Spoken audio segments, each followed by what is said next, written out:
Samahan niyo po ako sa aking pamamasyal sa aking taniman ng saging. So ito nililinis ko yung taniman ng saging. May mga saging ako rito, may mga bunga yan. Ito hilaw pa to. Dahil mamimitas ako, sabay na rin ng linis. Tanggalin yung mga baging. Hilaw pa yung bunga na yan.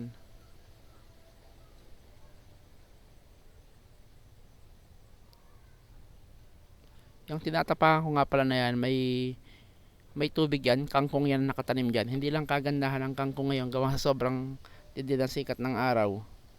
Pumapayat talaga yung mga talbos nila.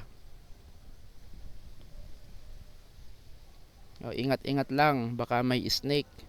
Dahan-dahan na ng lakad.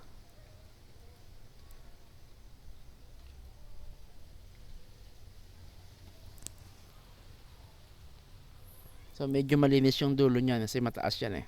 Treated ng pamatay damo ibang bahagi niyan. Baging ang kalimitang damo na umaakyat sa mga saging na to. Pag nakaakyat ang baging, napakabilis nilang humaba.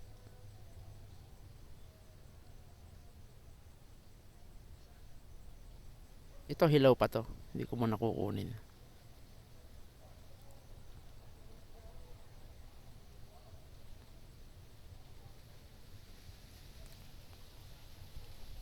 Ayan, habang namimitas, kailangan nililinis ko na rin. Natanggal yung baging. Ito nga pala, oh, natumba na sa puno. Nabali na yung puno niya.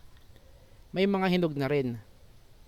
Maganda sanang pahinugin sa puno padilawin, pero hindi ko yun padidilawin kasi inuunahan ako ng panike or yung mga bayakan or yung mga fruit eating bats. Makikita may mga baging talaga.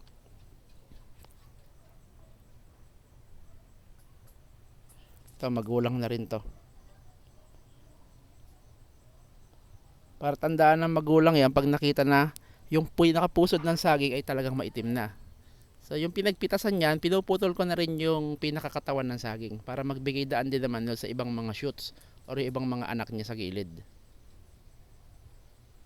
Tinatanggal ko nga rin pala ibang mga anak niyan sa gilid. So hindi lahat ng anak niyan ay patutuloyin. Kasi pag sobrang kapal nila, mahina sila bumunga. Nag-iiwan lang ako dyan ng ilang pirasong malusog na patutuloyin. Ito, napakaganda nito. Malalaki magiging buwig nito.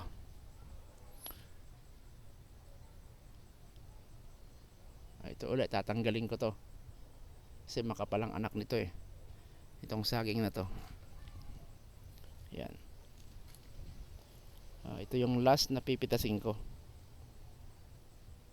So, yan. Pagka napakababa na lang rin naman yun. Masyadong marami ang 3 buwig para sa pangkonsumo namin. Kaya yung malamang yung 2 buwig nito ibebenta ko at yung isa yun naman ang aming pangkonsumo. So matamis ang mga ganitong klase ng saging, gawan talagang magugulang ito sa puno. So maraming salamat sa inyong panonood. Hanggang dito na lamang po, hanggang sa muli.